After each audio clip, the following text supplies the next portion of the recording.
Dominant Protector. Credit to the author. 3591600. Ang mga pangalan po na nandito ay galing sa mga name generator. Kaya kung meron man pagkakatulad sa mga pangalan ng totoong tao o lugar, ito ay tunay na hindi sinasadya. Hindi banggitin, hindi nagkukulang si Terence ng mga taong tulad niya sa paligid niya. Naroon sina Gavin, Tony, Lyndon, at Harry, lahat sila ay naghihintay na magkamali si Terence. Bagaman ito ay mapanganib, posible pa rin itong gawin sa loob ng maliit na saklaw. Kasama si Randolph, si Hernan, at maging ang sarili niyang mga tao, hindi na kailangang mag-alala si Terence. Kung talagang kailangan niya, maaari siyang magsuot ng maskara at pumunta sa palengke para makipagnegosyo sa mga tao sa labas. Sa ganitong paraan, walang maghahinala kay Terence kahit na may tunay na panganib. Maliban sa paggamit ng sarili niyang bot-ihing jade para ipagpalit ang inutil na jade ng ibang tao, may isa pang mas ligtas at mas maginhawang paraan sa harap niya, ang Spirit Jade Mine. Gamit ang stealth ng Jade Space, may tatago ni Terence ang ilang piraso ng spiritual jade sa panahon ng proseso ng pagmimina. Kahit na binabantayan ng husto ang mga minahan, maghahanap pa rin sila ng mga espiritual na jade na puno ng espiritual na enerhiya. Walang gustong bantayan ang mga basurang jade na may kaunting espiritual na enerhiya. Pagkatapos ng maingat na pagsasaalang-alang, ang pagiging posible ng paggawa nito ay talagang mas mataas kaysa sa pakikipagpalitan ng espiritual na jade sa iba. Pagkatapos mag-isip tungkol dito, nagpasya si Terence na pumunta sa minahan ng Spirit Jade at subukan ito. Hanggat naiintindihan niya ang proseso, hindi ito dapat maging mahirap na kunin ang pagkakataon upang kunin ang isang bagay. Hindi pa banggitin, ang pangangailangan ni Terence para sa espiritual na jade ay hindi masyadong mataas sa maikling panahon. Mayroon na siyang 3 piraso ng espiritual na jade, malaki at maliit. Kung naisipan niyang mangolekta pa ng 5 piraso, magkakaroon siya ng sapat na pambili ng 5 halamang gamot na kailangan para maging golden pill ang landas ng langit. Lumipas ang gabi ng walang kaganapan, at kinaumagahan, si Terence at ang iba pang mga menero ay nakatanggap ng mensahe mula sa ipinagbabawal na spell ng kuweba at nagtipon sa labas. Dumilim ang mukha ni Gavin habang nakatingin sa grupo ng mga excited na baguhan, lalo na nang makita niya si Terence. Napaawang ang kanyang bibig, at siya ay nasa isang kaayla hilakbot na mood. Nawalan siya ng 2 piraso ng espiritong si Jade kahapon, at masakit pa rin. Iiyak kapag pumasok ka sa minahan. Pinandilatan ni Gavin ang walang pakialam na si Terence, wala sa mood na mag-aksaya ng hininga sa mga baguhan na ito. Bumaba siya sa mga minahan kasama ang kanyang mga tauhan pagkatapos bilangin ang mga pangalan sa listahan kahapon. Bagamat ang ugat ng minahan ng Spirit Jade ay nasa ibaba ng bulubundukin, sa mahigpit na pagsasalita, ito ay nasa ibaba mismo ng tirahan ng kuweba ng lahat. Gayunpaman, ang pasukan sa minahan ng Spirit Jade ay wala dito. Hindi lamang ito malapit sa tinitirhan ng mga kuweba ng lahat, ito ay talagang medyo malayo. Sa pinakamababang lakas ng kanilang Sky Class late phase, inabot sila ng halos 1 oras bago makarating sa kanilang destinasyon. Ang pasukan sa minahan ng Spirit Jade ay talagang isang napakagandang pavilion na hindi mababa sa malugod na bagong pavilion. Ang plaka sa gitna ay inukitan ng 3 dark gold na character, Spirit Jade Hall. Walang masyadong tao na pumapasok at lumalabas, ngunit mahigpit ang seguridad. Bagamat hindi ito kasing laki ng pagkakaroon ng bantay kada 3 hanggang 5 hakbang, makikita ang mga gwardya na mukhang malamig sa lahat ng dako. Ang ikinagulat ni Terence ay ang bawat bantay dito ay nasa tuktok ng unang bahagi ng foundation stage. Nangangahulugan ito na kahit ang pinakamahinang bantay dito ay kapantay ni Gavin. Ito ang unang pagkakataon na pumunta rito ang lahat ng bagong dating, kaya hindi nila maiwasang tumingin sa paligid ng may pagtataka. Gayunpaman, kahit saan sila tumingin, kahit ilang sulyap pa lang ay maaakit na agad nila ang mga mahigpit na titig ng mga gwardya sa gilid, na para bang susuntukan sila sa susunod na sandali. Takot na takot ang lahat kaya tumahimik sila dahil sa takot. Hindi na matapang na tumingin sa kaliwa o kanan, masunurin na lamang nilang sinundan si Gavin pasulong. Sa pagtingin sa mga ekspresyon ng lahat at nakita na silang lahat ay naging masunurin, si Gavin ay nagpahayag ng marangal sa pinakamatandang kapatid na namumuno at ipinaliwanag, ang espiritong Jade Hall, tulad ng aming malugod na pagtanggap sa mga bagong Disciples Pavilion, ay isa sa ilang mga bulwagan sa North Island na independent sa 3 malalaking pavilion. Sila ang namamahala sa sinasabing pagmimina at pamamahagi ng espiritu ng Jade sa North Island. Ito ay maaaring maging espiritu ng Jade sa North Island. Kinuha mula sa espiritong Jade Hall. Isang malayang departamento. Bumilis ang tibok ng puso ni Terence kaya may iba pang independenteng departamento bukod sa 3 pavilion. Ang malugod na bagong pavilion ay ang kampo para sa mga bagong dating, at ang espiritong Jade Hall ang namamahala sa minahan ng Spirit Jade. Kaya, malamang na ang iba pang mga independenteng bulwagan ay mayroon ding sariling natatanging tungkulin. Sa sandaling ito, isang bagong dating ang nagtanong, Senior Kuya Gavin, sabi mo na ang mga bundok sa paligid natin ay minahan lahat ng espiritong si Jade. Kung ganoon nga, kahit sino ay makakahanap na lang ng tagong lugar at maghukay para mahanap ang espiritong si Jade. Kahit na gustong makialam ng espiritong si Jade Hall, wala silang magagawa, di ba? Lahat ng bagong dating ay tumango ng may pag-iisip. Bagamat ang espiritong Jade Hall ay tila maraming tao, at lahat sila ay mga eksperto, ang ugat ng minahan ay umabot sa ilang bundok. Kahit na ang lahat ng mga eksperto ng espiritong Jade Hall ay magpatrolya dito ng walang pahinga, malamang na hindi nila ito masakop. Huwag palakihin ang moral na integridad ng mga magsasaka, ngunit sa parehong oras, huwag maliitin ang katapangan ng mga magsasaka. Ang espiritong si Jade ang nagpakilo sa puso ng mga tao, at gaano man kalakas ang espiritong si Jade Hall, hindi nito mapigilan ang paghabol sa espiritong si Jade. Paghahanap ng isang nakatagong lugar para lihim na mahukay ang espiritong si Jade. Hindi banggitin ng iba, kahit ang pinakamahina sa mga bagong disipulo ng Green Cloud Pavilion na naruroon dito ay hindi maiwasang mag-isip ng ganoon.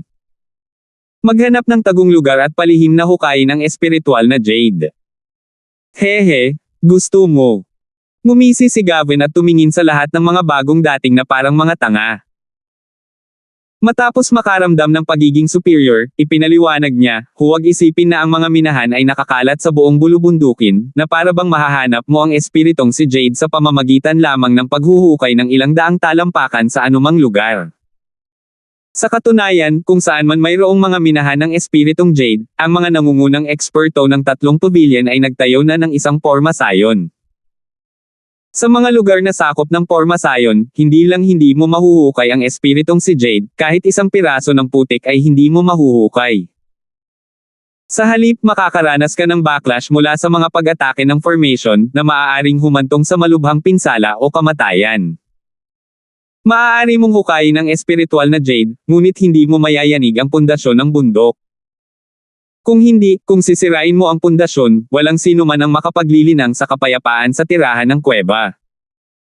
Lahat ng mga baguhan ay natakot kaya sila ay napabuntong hininga.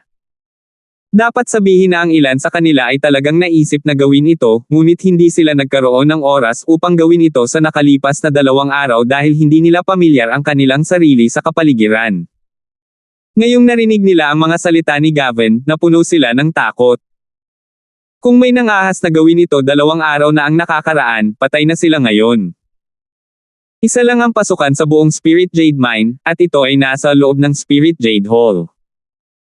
Para maiwasan ang sino man na magnakaw ng espiritong Jade, kailangan ng body search sa tuwing papasok ka o lalabas. Kaya, mas mabuting panatilihing malinis ang iyong mga kamay kapag nagtatrabaho ka dito sa hinaharap.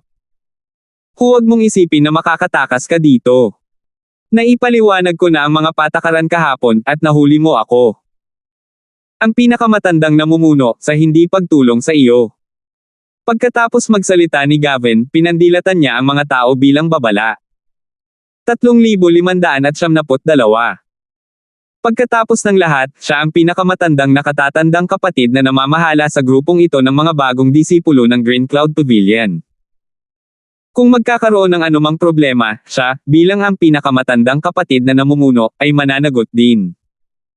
Baka maakusahan pa siyang hindi nagtuturo sa kanila ng maayos at mapalitan.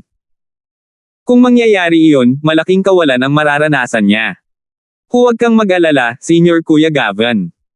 Hindi tayo mangangahas na sirain ang reputasyon ng Green Cloud Pavilion. Kinilig ang lahat ng rookies at nagmamadaling nanumpa ng sabay-sabay. Tumango si Gavin at sumulyap kay Terence, na sumusunod sa likod ng grupo. Kung ito ay ibang tao, matatakot siyang masangkot, ngunit kung si Terence, mas masaya siya. Kung ikukumpara sa panganib, ang pagtanggal kay Terence ang pinakakasya siyang bagay. Gayunpaman, naiisip niya lamang ito sa kanyang ulo. Pagkatapos ng pagkatalo kahapon, hindi na siya maglalakas loob na gumawa muli ng anuman kay Terence ng ilang sandali. Gayunpaman, magandang humanap ng pagkakataong mainas muna ang taong ito. Pinangunahan ni Gavin ang grupo sa isang mahabang koridor. Ayon sa terrain, dapat nasa ilalim na sila ngayon. Gayunpaman, ang mga dingding sa magkabilang panig ay nilagyan ng mga natural na fluorescent na bato sa bawat dalawang zang. Bagamat liblib ang paligid, ang liwanag ay kasing liwanag ng nasa labas. Ilang sandali pa, huminto si Gavin sa kanyang kinatatayuan. Pagtingin sa pintong may taas na 3 talampakan sa kanyang harapan, hindi napigilan ng mga baguhan ang mapalunok. Parang ang maalamat na Spirit Jade Mine ang nasa likod ng pintong ito. Pagkatapos ng pintuang ito, ikaw ay nasa mine zone ng Espiritu Jade Mine. Pero bago ka pumasok, kailangan mong sundan ako doon para pumirma ng kontrata. Itinuro ni Gavin ang gilid ng pinto, kung saan nakalagay ang isang mesa at ilang kabinet. Ang mga kabinet ay puno ng hindi mabilang na puting papel at mga kontrata, at sa likod ng mesa ay nakaupo ang isang maputing balbas na matandang lalaki na natutulog. Pinangunahan ni Gavin ang grupo at tinapik ang balikat ng matanda. Iminulat ng matanda ang kanyang mga mata at ngumiti kay Gavin. Junior Kuya Gavin, ikaw pala. Bakit? Ito ba ang mga bagong alagad ng ating Green Cloud Pavilion ngayong taon? Hindi masama. Tumango si Gavin at saka ipinakilala ang lalaki sa lahat. Ito si Senior Kuya Watchang. Galing siya sa Green Cloud Pavilion namin at siya ngayon ang may hawak ng kontrata sa Espiritong Jade Hall. Bakit hindi mo bilasan at batiin si Kuya Watchang? Greetings, Senior Kuya Watchang. Nagmamadaling binati siya ng mga baguhan. Bagamat mukhang hindi masyadong bata ang senior brother impersonator na ito, ang kanyang lakas ay nasa tuktok lamang na maagang pagkakatatag ng foundation. Ayon sa mga alituntunin ng mundo ng paglilinang, ang malakas ay iginagalang, at ang seniority ng taong ito ay katulad ng kay Gavin.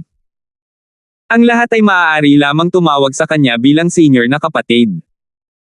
Gayunpaman, ang watchang ng henerasyong ito ay isang matandang lalaki, at talagang hindi na-absorb ng misteryosong pavilion. Marahil, dapat siyang isang pag-iral na may mahinang lakas. Walang pakialam sa kanya ang misteryosong pavilion, kaya tumakbo sila sa Green Cloud Pavilion, itong istasyon ng pangungulekta ng basura. Tumango si Watchang at lumingon kay Gavin. Junior Kuya Gavin, ilang kontrata ang gusto mo this time? Aling mine zone ang gusto mo? Kailangan kitang problemayan na ipasa sa akin ang 2 tiket para sa no. 7 mine zone, 10 tiket para sa no. 8 na minahan, at 1 tiket para sa no. 10 na minahan, sabi ni Gavin pagkatapos ng ilang kalkulasyon. Sige, ibibigay ko na sayo. Teka, yung 10th mine zone. Gusto mo rin ba ng mine zone 10? Biglang natigilan si Watchang at nagtatakang tumingin kay Gavin. Junior Kuya Gavin, nagkakamali ka. Ang tinutukoy mo ay ang ika-9 na mine zone, tama ba? Umiling si Gavin at malamig na ngumiti kay Terence, Senior Dai, hindi ka nagkamali ng narinig. Gusto ko ng tiket sa ika-10 mine zone. Public mine yan, kaya dapat walang problema di ba? Kasunod ng tingin ni Gavin, sa wakas ay naunawaan ni Watch ang kung ano ang nangyayari ang lalaking ito ay nagbabalak na guluhin si Terence. Siya chuckled at inalog ang kanyang ulo na parang hindi ito nababahala sa kanya, syempre. Ang ika-10 mine zone ay kilala bilang isang patay na lugar ng pagmimina. Nag-aalala lang ako na walang minahan nito. Ihahanda ko ito para sa iyo ngayon. Public mine zone. Dead mine zone. Anong problema ni Senior Kuya ko? Naramdaman ni Terence na may nangyari at bumaling sa kanyang miserableng senior. Ang kaawa-awang tao ay walang gaanong masasabi tungkol dito, ngunit ayaw niyang malinlang si Terence nang hindi niya nalalaman. Kahit na hindi niya matulungan si Terence, matutulungan man lang niya itong maunawaan ang sitwasyon at maiwasang matalo ng walang Taros. Walang magawang umiling ang kawawang lalaki at bumantong hininga bago nagpaliwanag kay Terence. Ayon sa dami ng espiritual na Jade at sa density ng pamamahagi, hinati ng espiritong Jade Hall ang buong ugat ng minahan sa 10 mind zone, mula sa mabuti hanggang masama, mula 1 hanggang 10. Kung mas maliit ang bilang, mas mataas ang kalidad ng lugar ng pagmimina. Ayon sa mga nakaugaliang tuntunin, ang Mind Zone Areas 1 hanggang 3 ay nasa gitna ng bulubundukin at kabilang sa mga disipulo ng Skyward Pavilion. Ang mga lugar ng pagmimina 4 hanggang 6 na ay nasa labas ng gitna ng bulubundukin at nabibilang sa mga disipulo ng Profound Secrets Pavilion. Ang mga lugar ng pagmimina 7 hanggang 9 na ay nasa paligid ng bulubundukin at nabibilang sa lugar ng Green Cloud. 10.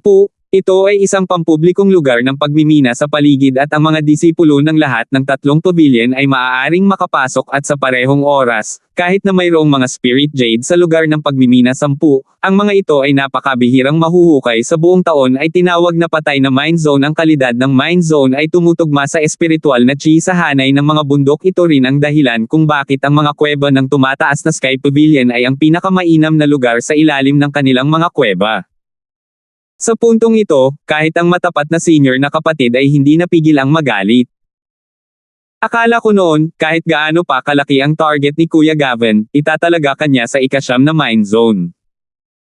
Kung ganoon, gaano man kababa ang ani ng Jade, magkakaroon ka pa rin ng ilang mga pakinabang. Hindi ko inaasahan na gusto niya talaga ang Dead Mining Area 10. Junior Kuya Linford, Terra na. Hindi na kailangang mag-aksaya ng oras sa lugar na ito. Hey! Hindi ko akalain na ang kawawang senior kong kapatid, isang mabuting tao na naging sunod sa Nieren sa loob ng 10,000 taon, ay magkakaroon talaga ng galit. Bihira lang talaga. Naantig si Terence sa nakakatawang eksena, at tinapik ang balikat ng lalaki. Ayos lang, dahil nandito na tayo, kukunin natin ang mga bagay-bagay pagdating nila. Kahit na ang patay na lugar ng mind zone, hindi imposibleng makahanap ng espiritual na Jade. At saka, kung tumakas tayo sa oras na ito, hindi ba tayo magiging biro? Kahit ano pa man ang hitsura nito, dapat kong makita ang espiritong ito. Ay, Junior Kuya Linford, huwag kang duwag, sumama ka na lang sa akin. Tila hindi naiintindihan ni Terence ang kalubhaan ng sitwasyon, at ang mukhang mapait na si Senior ay hindi maiwasang mataranta. Hindi mo alam ito, ngunit itong Spirit Jade Mine ay hindi libre. Kung pipirma ka sa kontrata sa pagmimina, kailangan mong magtrabaho dito ng hindi bababa sa 3 buwan. Maliban sa mga mahahalagang araw tulad ng bagong dating na pagsubok at lahat ng oras ng pagranggo, magkakaroon ka ng matinding pagsubok sa lahat ng oras ng pagraranggo. Pinarusahan dahil sa paglabag sa kontrata. 3,573. Kailangan niyang magtrabaho ng hindi bababa sa 3 buwan. Huminto si Terence. Hindi lang siya, ang ibang mga baguhan na nakarinig ng kanilang pag-uusap ay lahat ay may pag-aalala sa kanilang mga mukha habang nagsimula silang magbulungan sa kanilang mga sarili. Ang 3 buwan ay hindi mahaba o maikli. Para sa mga magsasaka na may mahabang buhay, kahit na lumipas ang 3 buwan ng walang kabuluhan ng walang anumang nadagdag, hindi ito isang malaking bagay. Ngunit para sa mga bagong dating, ang kahulugan ng 3 buwan ay ganap na naiiba. Huwag kalimutan, kung gusto nilang pumasok sa Green Cloud Pavilion para lalo pang pagbutihin ang kanilang lakas, kailangan nilang maabot ang yugto ng pagtatatag ng pundasyon sa loob ng 1 taon. Ang 3 buwan ay 1 quarter na ng 1 taon. Kapag nilagdaan na nila ang kontrata, nangangahulugan ito na ang pag-unlad ng kanilang paglilinang ay magiging mas mabagal kaysa sa mga bagong menero na tulad ni Randolph sa susunod na 3 buwan. Pagkatapos ng lahat, kahit na ang espiritual na enerhiya sa minahan ng Spirit Jade ay likas na mayaman, hindi sila makakapag-concentrate sa kanilang paglilinang, at ang epekto ay mababawasan ng husto. Ngunit muli, kung makakakuha sila ng sapat na espiritual na Jade sa susunod na 3 buwan, hindi sila magdaranas ng anumang pagkalugi, dahil ito ay maglalagay ng magandang pundasyon para sa susunod na 9 na buwan ng paglilinang. Sa oras na iyon, ang epekto ng cultivation ay tiyak na magiging mas mahusay kaysa kay Randolph at ang iba pa, at lubos na posible para sa kanila na makahabol mula sa likuran. Hanggat matagumpay nilang maabot ang yugto ng pagtatatag ng pundasyon, sila ang mananalo. Sa pagtatapos ng araw, ang pagpirma sa kontrata ng pagmimina ay isang sugal. Kung mamimina nila ang sapat na espiritual na jade sa susunod na 3 buwan, mananalo sila. Kung ang halaga ng espiritual na jade na naani ay masyadong maliit, o kahit na wala sa huli, ito ay magiging isang kawalan, isang malaking kawalan. Gayunpaman, kung ang sugal na ito ay maituturing na panalo o talo para sa iba pang mga baguhan, kung gayon para kay Terence, na malapit nang italaga sa ika-10 mine zone, siya ay matatalo ng walang pag-aalinlangan. Sa loob ng 3 buwan, hanggat ang iba ay medyo masigasig, maaari silang kumita ng 7 o 8 piraso ng espiritual na jade kung sila ay mapalad. Hindi man sila pinalad, maaari silang kumita ng 4 o 5 piraso man lang. Ngunit sa ika-10 mine zone, na kilala bilang isang dead mine, maaaring hindi na kumita ng kahit isang espiritual na jade si Terence pagkatapos ng 3 buwan.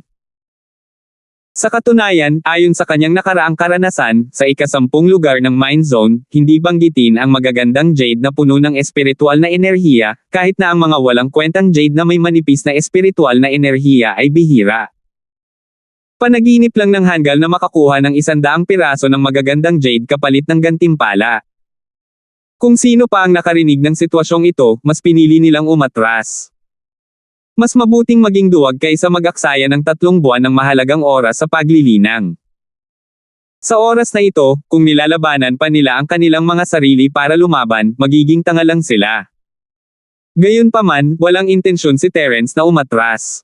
Hindi siya dumating para sa gantimpala noong una. Dahil ang numero 10 patay na lugar ng mine zone ay may kaunting espiritual na jade, malamang na ang pangangasiwa ay hindi magiging kasing higpit ng iba pang mga minahan, na magpapadali para sa kanya na pakialaman ang mga minahan. Sa madaling salita, gusto lang ni Terence ang walang kwentang jade na magkaroon ng espasyo sa jade. Magiging mahirap kung kailangan niyang ipagpalit ito para sa isang mahusay na mine zone na may mataas na produksyon ng espiritual na jade at masubaybayan. Ngunit halatang hindi alam ng bitter na senior ang plano ni Terence. Nakita niya na ang mukha ni Terence ay relaxed at natural pa rin, at hindi niya maiwasang itapak ang kanyang mga paa sa gulat. Si Terence ay isa sa iilang tao na gumagalang sa kanya mula sa kaibuturan ng kanyang puso, at ang mapait na nakatatanda ay ayaw siyang mawala, lalo na ang ganitong uri ng halatang pagkawala. Sinubukan niya ang ilang mga salita ng payo, ngunit hindi nagbago ang isip ni Terence. Sa huli, nagngangalit si Senior at naglakad patungo sa dalawa. Nang makita ang kanyang nakatatandang kapatid na papalapit sa kanya, si Gavin ay tumingin sa kanya ng may pagtataka. Nitong mga nakaraang taon, nasanay na siyang makita ang sunod sonyerin na anyo ng kanyang nakatandang kapatid, ngunit hindi pa niya nakita ang ganoong determinadong ekspresyon sa mukha ng kanyang nakatatandang kapatid. Nakaramdam pa siya ng kaunting momentum. Ang walang kabuluhang ito ay talagang may kahangahangang aura. Hindi maiwasang matuwa si Gavin sa kakaibang kaisipang ito. He pursed his lips and said, "Kawawa naman si junior brother, anong ginagawa mo?" Sa kanyang pagtataka, hindi siya sinagot ng kanyang nakatatandang kapatid ng magalang gaya ng karaniwan niyang ginagawa. Hindi man lang siya nilingon. Sa halip, sinabi niya kay Watchang, "Pakiusap bigyan mo ako ng kontrata para sa ika-7 mine zone sa ngalan ng nakatatandang kapatid." Oh! Hindi kailangan din nitong pumunta sa minahan ang kawawang junior brother na ito para kunin si Jade.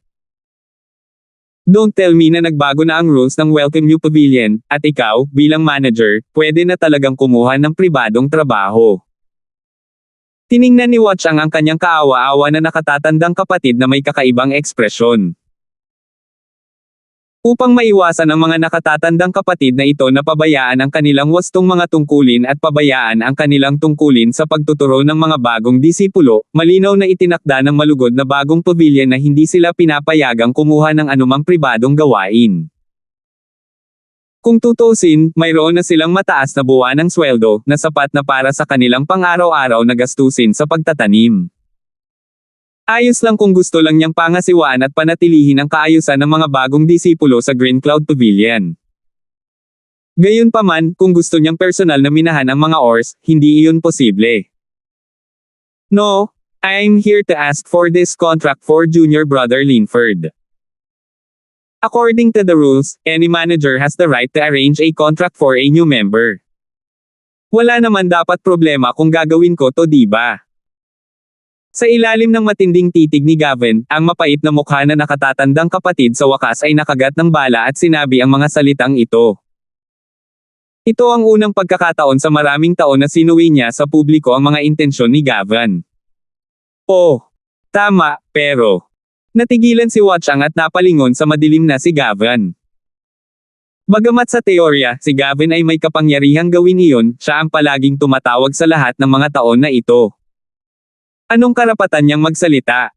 Tungkol sa mga kaayusan ni Terence, napagpasyahan ko na ito. Ang kontrata para sa ika-10 mine zone ay inihanda para sa kanya, kaya hindi mo kailangang gumawa ng anumang bagay na hindi kailangan, junior brother. Si Gavin ay malamig na tumingin sa kaawa-awa niyang nakatatandang kapatid. Kahit na siya ay labis na nagalit sa kanyang puso, ang kabilang partido ay isa pa ring senior steward na kapareho niya. Hindi siya direktang maka-flip out tulad ng ginawa niya kapag kaharap ang isang bagong dating. Ang 10th Mine Zone ay kinikilala ng publiko bilang isang patay na lugar ng pagmimina. Bilang ang nakakatanggap na bagong pavilions manager at senior brother manager, kailangan kong maging responsable para sa paglilinang ng mga bagong dating. Ako, sa tingin ko ay makakasama ito sa magiging cultivation ni junior brother Linford. Nauutal na sabi ng kawawang senior na kapatid. Sa harap ng maraming taon ng naipon na prestihiyo ni Gavin, ito ang unang pagkakataon na hayagang nakipagtalo sa kanya ang kanyang nakatatandang kapatid. Medyo nagilty siya at nauutal pa sa sinabi niya. Gumagit ang ngipin ni Gavin. Gusto man niyang bugbugin ang 10,000 taong gulang na duwag na ito, napigilan lang niya ang galit sa harap ng napakaraming tao. Pagkatapos ng lahat, ang mga salitang, mapait, ay hindi walang dahilan. Sa oras na ito, hindi banggitin ang paggawa, kahit na kalahating salita ang kanyang sinabi na mali, sasabihin na sadyang pinigilan niya ang bagong dating. Ito ay isang napaka-fatal naman siya sa senior brother na namamahala. Tiningnan ni Gavin si Watchang. Tumango si Watchang bilang pag-unawa at samabad na may malamig na mukha, kawawang junior brother, mali ang iyong mga salita.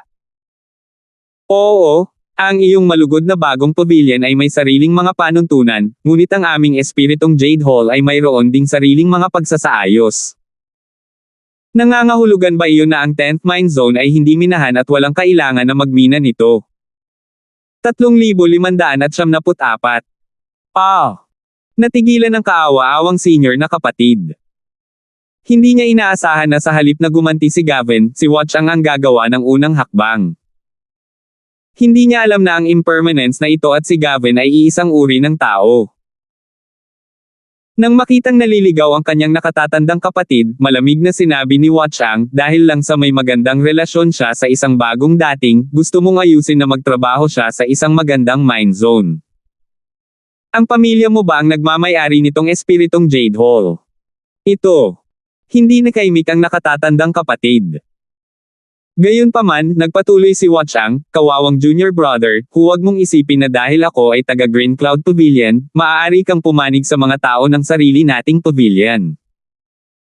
Sa kabaligtaran, upang hindi bigyan ang mga tao ng iba pang 2 pavilion ng anumang pagkilos, kailangan kong maging mas mahigpit sa aking sariling mga tao. Ang bagay na ito ay may kinalaman sa reputasyon at imahe ng buong Green Cloud Pavilion, kaya huwag mo akong sisihin sa hindi pagbibigay sa iyo ng anumang mukha. Ang mga salitang ito ay binigkas sa matuwid na paraan, at maging ang reputasyon at imahe ng Green Cloud Pavilion ay pinalaki. Ang kahabag-habag na nakatatandang kapatid ay agad na hindi nakaimik. Hindi siya naging magaling sa mga salita, at nag-ipon na siya ng lakas ng loob na kalabanan si Watchang sa pagkakataong ito. Gayunpaman, hindi niya alam kung ano ang sasabihin pagkatapos ng biglaang pagbulyaw ni Watchang. Tiningnan ni Gavin ang eksenang ito ng may paghamak at pagmamayabang. Ang duwag ay palaging magiging duwag. Dahil isa siyang inasna na isda, hindi na siya makakabalik. Dahil nasabi na ni Senior Brother Dai ito, kaya bilang sarili nating mga tao, hindi natin siya maaaring pahirapan para sa pansariling interes natin, di ba? Nagkunwaring open-minded si Gavin at malamig na ngumiti kay Terence. Terence, lilinuwin ko na sayo ang kontrata para sa ika-10 mine zone. Hindi kita masisisi kung gusto mong maging duwag ngayon. Kung tutuusin, ang pag-atres ay ang paraan ng mundo. Ito ang catchphrase ng kaawa-awang junior brother ko. Dapat ay ilang araw mo na siyang natutunan, hahaha.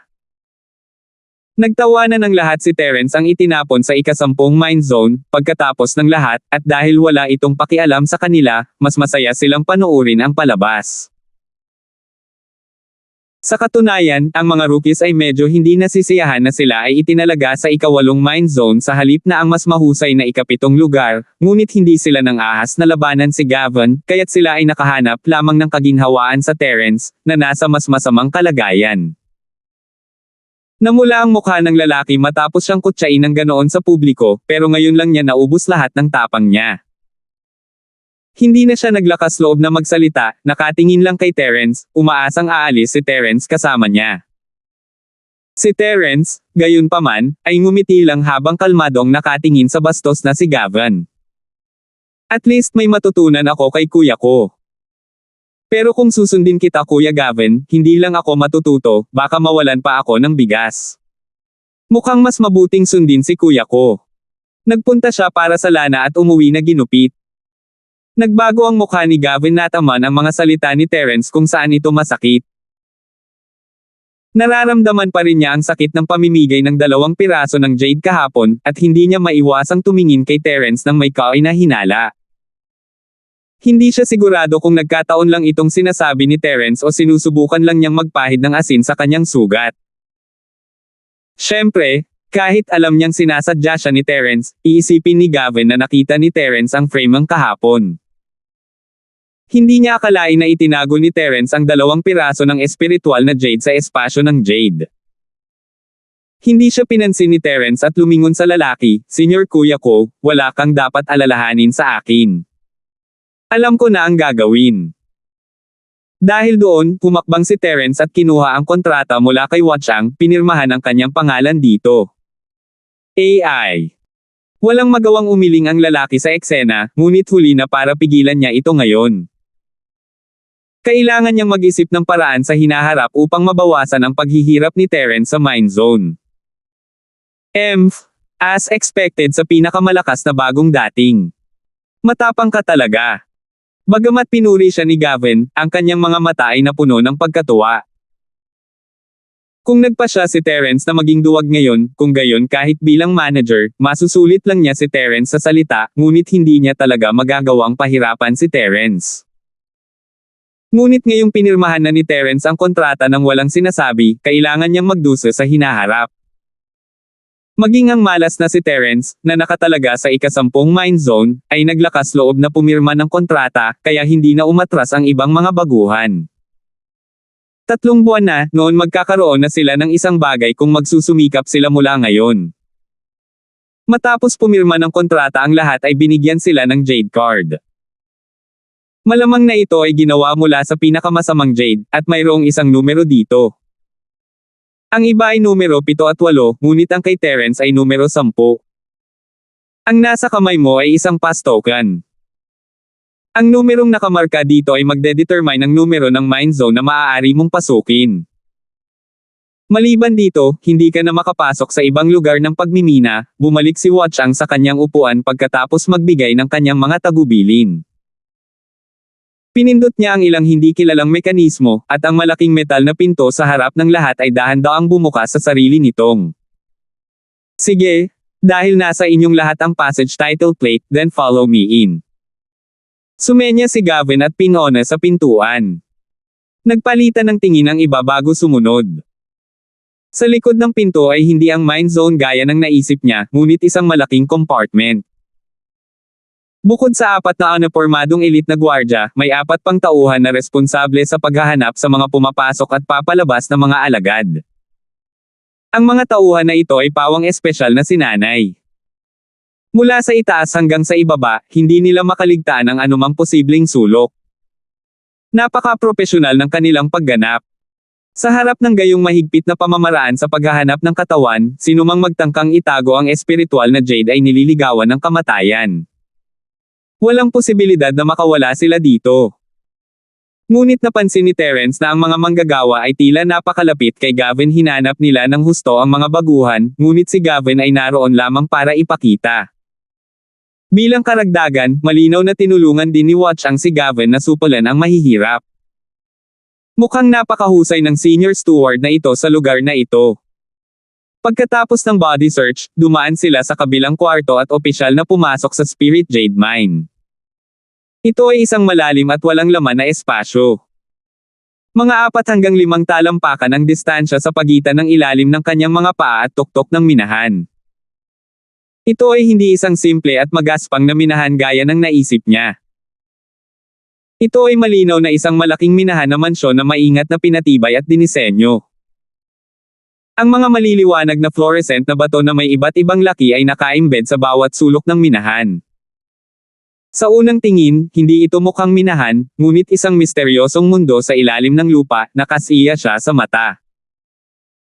Sa malalim at walang laman na minahan na ito, mayroong 10 lagusan ng minahan na humahantong sa iba't ibang lugar sa harap ng lahat. 3,575. Bawat pasukan ng lagusan ay binabantayan ng mga eksperto, na may markang numero 1 hanggang 10. Hindi na kailangang sabihin, ang 10 lagusan na ito ay humantong sa kani-kanilang mine zone. Pagkatapos lamang ipakita ang kaukulang passage token ay pinayagan silang pumasok. Pinangunahan ni Gavin sina Tony at Chengmin sa tunnel no. 7, habang ang iba pang mga bagong disipulo ay pumasok sa tunnel no. 8. Para naman kay Terence, pumasok siya sa tunnel no. 10 kasama ang kanyang miserableng senior brother. Kuya ko, hindi ba kailangan ng special pass para makapasok? Lumingon si Terence sa lalaki, nagulat.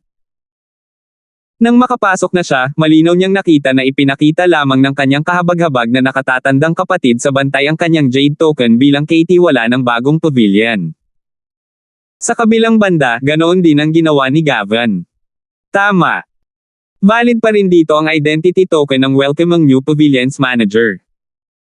Pero, dahil taga Green Cloud Pavilion ako, sa 7th, 8th at 9th mine zone lang ako makapasok at makakalabas.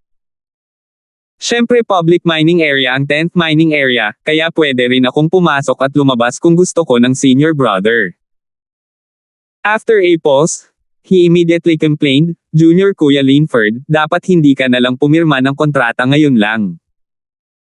Nasubukan ko na ang mine zone 10 dati, at wala akong mahanap na magandang Jade. Gayunpaman, dahil ang mga bagay ay dumating na sa ito, wala akong magagawa tungkol dito. Dadalhin kita sa ilang lugar kung saan nahukay ko ang espiritong si Jade. Bagamat ngayon lang ako nakahukay ng walang kwentang Jade, mas mabuti pa rin ito kaysa bulag kang gumawa ng walang kwentang trabaho na parang langaw na walang ulo. Kung ganoon ay magpasalamat ako kay kuya ko. Nakangiting sagot ni Terence. Bagamat nasa maagang yugto na siya ng foundation building realm at wala siyang pressure ng oras tulad ng ibang mga bagong tao, ang 3 buwan ay hindi isang maikling panahon. Kung talagang wala siyang mahuhukay, it would be a pure waste of time.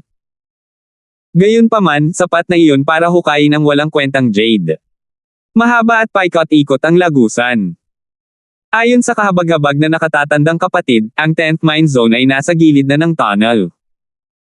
Mahigit 1 oras silang naglakad bago makarating sa destinasyon. Sa daan, bagamat paminsan-minsan ay nakikita nila ang ilang tao, mabibilang sila sa mga daliri ng isa. Kahit na pagdating nila sa totoong mining site, 2 o 3 tao lang ang nasa malaking mining area, 2 pa nga ang naka-uniforming gwardya. Ang pangalan ng ika-10 patay na lugar ng pagmimina ay talagang karapat-dapat. Nagkatinginan ng 2 board na gwardya nang makita nila sina Terence at Terence. Hey! 2 pang malas. Maging ang mga basura ng Green Cloud Pavilion ay ayaw pumunta sa mine zone na ito. Ang mga na-assign sa lugar na ito ay dapat ang mga malas na nakasakit sa mga nakatataas. Bilang mga bantay ng lugar na ito, sanay na sila sa mga ganitong bagay.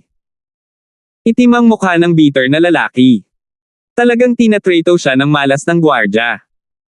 Dati, si Gavin ay tila tuwang-tuwa sa kanyang sarili, may mga kakilala saan man siya magpunta. Sa kabilang banda, naghihirap siya. Iyon ay tunay na isang buhay na impyerno. Ako ang senior marshal brother na namamahala sa pagtanggap ng bagong pavilion ng Green Cloud Pavilion, at narito ako para magpadala ng mga disipulo sa Mine Zone area para sa akin. Sabi ni Kuya. Mapait na kaligayahan. Halatang natigilan ang dalawang guard, I've never heard of you. You're the senior steward. Hindi ba ang steward senior brother na si Gavin at Kubi? Nasaan ang saya? Bitter ako. Bitter ang palayaw ko, at Bitter Joy ang original name ko. Paliwanag ng mapait na senior brother na may mapait na ngiti. D*MN, hindi ba ayos lang kung sinabi ko sa'yo kanina na naghihirap ka? Tumango ang gwardya, saka ikinaway ang kanyang kamay, nagpapahiwatig na maaaring pumasok ang kawawang lalaki. Tumango ang kawawang lalaki sa dalawang gwardya at dinala si Terence sa minahan na pamilyar sa kanya. Gayunpaman, nakakadalawang hakbang pa lamang siya nang marinig niya ang usapan ng dalawang gwardya sa likuran niya. So siya ang Bitter. After seeing him today, bitter talaga siya. Tama, pero sa tingin ko ang katabi niya ang totoong talunan. Maling tao ang sinundan niya. Kung sinundan niya si Gavin, paano siya napunta dito?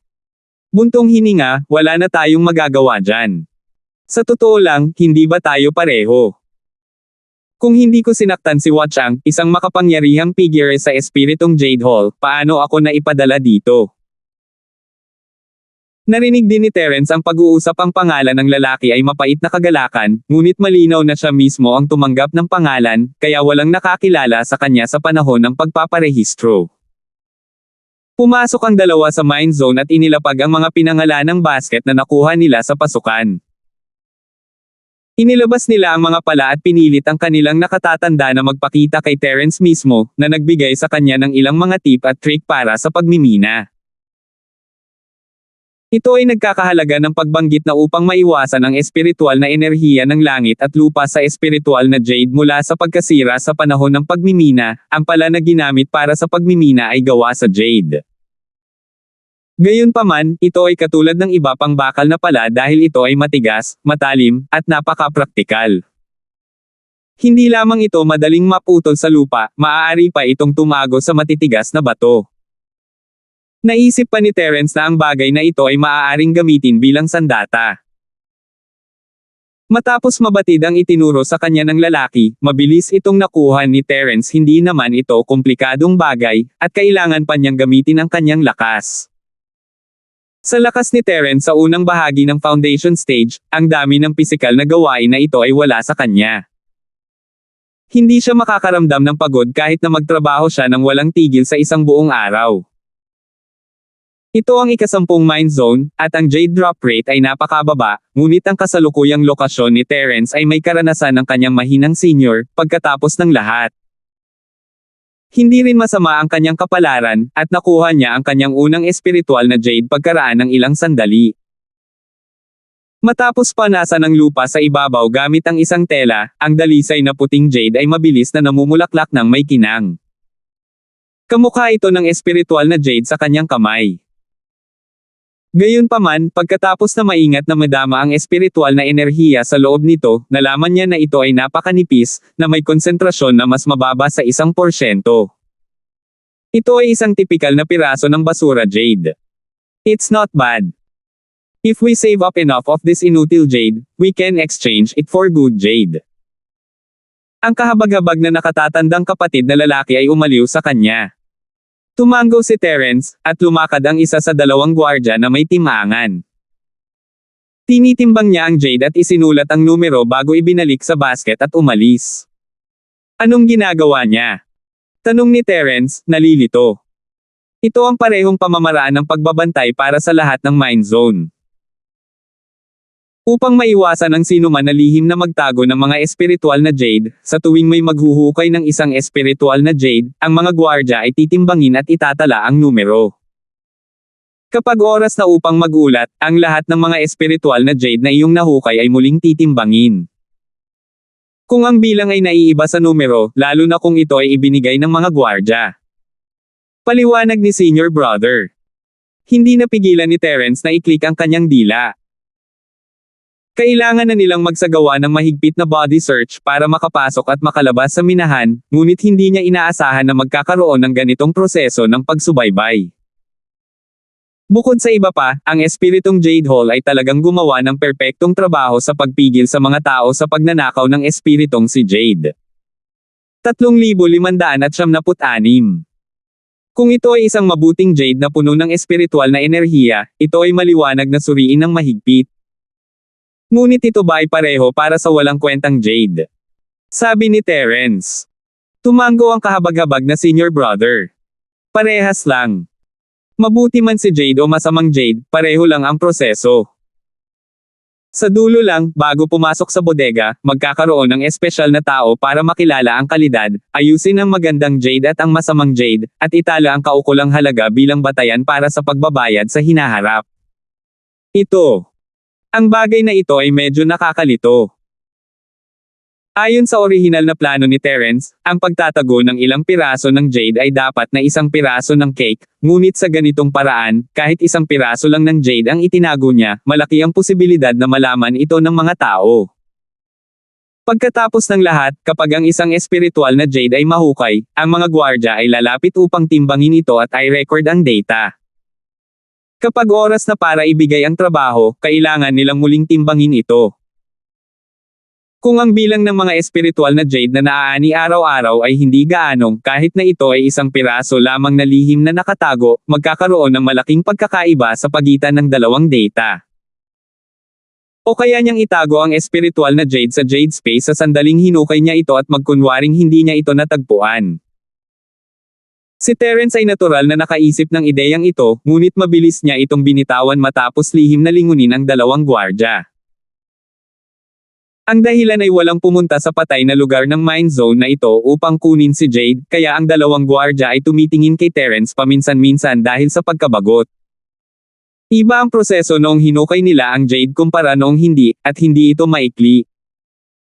Marahil ay wala ng panahon si Terence upang hukayin ito ng lubusan bago ang dalawang gwardya ay naglakad sa likuran niya upang timbangin ito walang paraan upang makatakas sa kanilang pagbabantay. Gayunpaman, kung hindi siya makakilos bago timbangin ng mga gwardya ang espiritual na Jade, magiging mas imposible pa pagkatapos noon. Sa sandaling iyon, naramdaman pa ni Terence na nagkamali siya sa pagpunta rito. Kung wala siyang maisip na paraan para nakawin ang espiritual na Jade, ang susunod na 3 buwan ay magiging isang ganap na pag-aaksaya ng kanyang oras sa pagsasanay. Naisip niya ang lahat ng posibleng paraan na magagawa niya habang patuloy siya sa pagmimina ang swerte niya, kung tutuusin, at nakahanap siya ng isa pang espiritong si Jade sa kalahating oras lang ng insenso. Mukhang hindi masama ang swerte nitong kapatid na junior na ito. Bagamat mas magaan ito kaysa sa normal na magaling na Jade, medyo mabigat pa rin ito kaysa sa una. Malinaw na kahit na walang kwentang Jade, isa pa rin itong magandang piraso ng walang kwentang Jade. Nakangiting na pabuntong hininga ang gwardya na lumapit sa kanila para timbangin. Noong una, ayon sa mga alituntunin ng espiritong Jade Hall, sa ilalim ng normal na mga pangyayari, ang mga gwardya ay hindi pinapayagang makipag-chat sa mga tagalabas. Gayunpaman, ang gawain sa ika-10 mine zone ay talagang nakakabagot. Kahit na casual silang mag-chat para maibsan ang kanilang pagkabagot, pumikit ang mga kasamahan nila. Mas mabigat ang bigat ni magaling Jade. Biglang nagkaroon ng ideya si Terence matapos marinig ang mga salita ng guard. Nilinggan niya ang kaawa-awang senior na kapatid at nagtanong. Tama. Junior Brother Linford, hindi mo ba alam na kahit na magkasing laki sila, ang isang mabuting Jade na puno ng espiritual na enerhiya ay higit na mahalaga kaysa sa isang walang kwentang Jade na may manipis na espiritual na enerhiya? Tumango ang kahabag-habag na nakatatandang kapatid. Nakikita ko. Nagpakawala ng hangin si Terence. Kung ganoon nga ang kaso, kung gayon, kahit naharapin nila ang mahigpit na mga pamamaraan ng pagsubaybay ng espiritong Jade Hall, maaaring may butas pa rin. Kuya ko, I have a basic understanding of the situation here. You don't need to waste your time with me. Why don't you go and do your own things? Lumingon si Terence sa kanyang kapatid na mukhang mapait. Ito. Sige, alis muna ako. Tumango ang kahabag-habag na nakatatandang kapatid. Sinundan niya si Terence dito ngayon dahil ayaw niyang mapahamak si Terence, pero ngayong dumating na ang mga bagay sa puntong ito, hindi na siya pwedeng mag-aksaya ng oras dito. Maaari rin siyang bumalik at mag-isip ng paraan para matulungan si Terence. Nagsisimula ng mabuo ang pag-iisip ni Terence habang pinagmamasdan niya ang kanyang kawawang kapatid na umalis. Ang pinakamahalagang bagay ay ang bigat ng espiritual na jade. Ang mga espiritual na jade na puno ng chi ay mabigat, habang ang mga espiritual na jade na may manipis na chi ay magaan. Ito ang dahilan kung bakit gustong gamitin ito ni Terence. Paminsan-minsan ay tumitingin ang dalawang gwardya, ngunit hindi nila pinapansin ang sitwasyon sa lahat ng oras.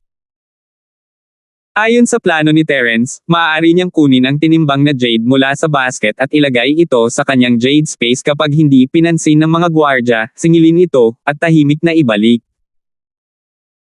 Kung makakakuha pa siya ng ilang piraso, sapat na ang dagdag na timbang pagkatapos maningil upang tumugma sa isang piraso ng espiritong si Jade, at kahit na nagawa niyang magnakaw ng isa, makukuha pa rin niya ito. Walang gaanong pinagkaiba sa bigat pagkatapos iabot at timbangin ang trabaho para makalusot siya. Pagkatapos ng pag-iisip tungkol dito, ang tanging depekto sa planong ito ay magkakaroon ng kaunting magandang kalidad na jade sa imbakan. Hindi ito magiging problema sa iba pang dekalidad na mine zone, ngunit sa ika-10 minahan, medyo masyadong halata. Ngunit muli, hindi ito isang malaking problema. Gaano man ito kapansin-pansin, sasabihin lamang ng mga tao na si Terence ay may swerte na nakakatakot sa langit, ngunit walang mag-iisip na si Terence ay lihim na ginawang mabuting jade ang walang silbi na jade at ibinalik ito. Pagkatapos ng lahat, sa loika ng mga normal na tao, ang paggamit ng kanilang mabuting jade bilang isang minahan jade upang ibigay ay sadyang baliw. Kung ang batihing jade ay hindi na mined on the spot at nasa kanya na ito, ano pa ang silbi ng pag-abot nito? Kaya niyang itago ito para sa sarili niya. Kung kailangan nilang bilangin ito bilang resulta ng pagmimina at asahan ang gantimpala na $100 para sa isang piraso, tiyak na sinipa ng asno ang kanilang utak. Dagdag pa, nagkaroon ng body search bago pumasok o umalis. Imposible para kay Terence na dalhin ang espiritual na jade. Sa pagpapasya ng plano, agad itong isinagawa ni Terence. Pagkatapos maghukay ng 8 oras na walang tigil, maliban sa mga halatang walang kwentang jade, mayroong 18 walang kwentang spirit jade sa lahat ng laki sa kanyang basket. Ito ay maaaring hindi gaanong sa ibang mataas na mine zone, ngunit ito ay patay na mine number 10. Napakaganda ng magkaroon ng ganitong resulta. Pati ang mga guard na dumating para timbangin si Jade ay namangha. Siyempre, ayon sa pangkasampung gawin ng mine zone, bagamat ang 18 piraso ng espiritual na jade na ito ay mukhang kahanga-hanga, sila ay 100% walang kwentang jade, kaya hindi na kailangang mainggit. Mukhang nagmimina si Terence sa lahat ng oras, ngunit sa panahon ng proseso, lihim niyang ginamit ang espasyo ng jade para mag-imbak ng 8 piraso ng spirit jade sa basket. Ito ay dahil ang espiritual na jade ay kinuha mula sa gitna ng basket. Ganoon pa rin ang hitsura nito sa ibabaw at walang gaanong pagbabago. Ang mga gwardya na nakatayo sa malayo ay hindi makakapansin ng anumang kakaiba kung hindi sila tumingin ng mabuti.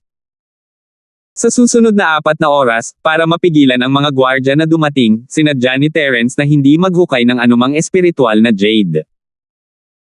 Inilagay lamang niya ang mga ito pabalik sa basket pagkatapos naganap na na-charge ang mga spiritual jade sa jade space. 3,577. Ayon sa pagkakaiba sa pagitan ng nauna at ng kasunod na mga espiritual na jade, nalaman niya na ang bigat ng 8 buong espiritual na jade na ito ay katumbas ng 10 piraso ng walang kwentang jade.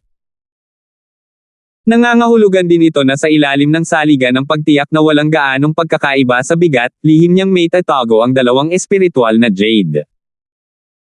2 piraso ng espiritual na jade, sila ay walang silbi, ngunit sa mga kamay ni Terence, sila ay tunay na mabuting jade. Ang pagtatago ng 2 piraso sa isang araw ay maaaring mukhang isang maliit na bilang, ngunit kung maaari niyang patuloy na gawin ito ng maayos, tiyak na ito ay isang malaking halaga ng kayamanan. Dagdag pa, hindi hinawakan ni Terence ang jade na maganda sa labas, ngunit bulok sa loob. Hinawakan niya lang yung tipong parang walang kwenta sa labas, yung tipong wala man lang layer ng balat, yung tipong medyo may energy lang. Kung naubos ang kaunting enerhiyang iyon, masisira ang jade.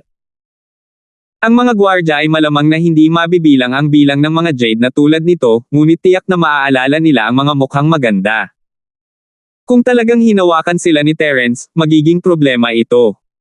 Gayunpaman, makagalaw man ito o hindi, kailangan pa rin niyang subukan. Kung talagang mahigpit sila sa dami, kailangang ibalik ni Terence ang espiritual na jade na ninakaw niya. Kung bakit nagbago ang bigat ng bot-ihing jade sa mas magaling na jade, malamang na hindi ito pagdudahan ng mga gwardya. Kung tutuusin, walang magiging hanggal na magbilang ng sarili nilang jade. Iisipin lang nilang nagkamali sila ng pagkaalala.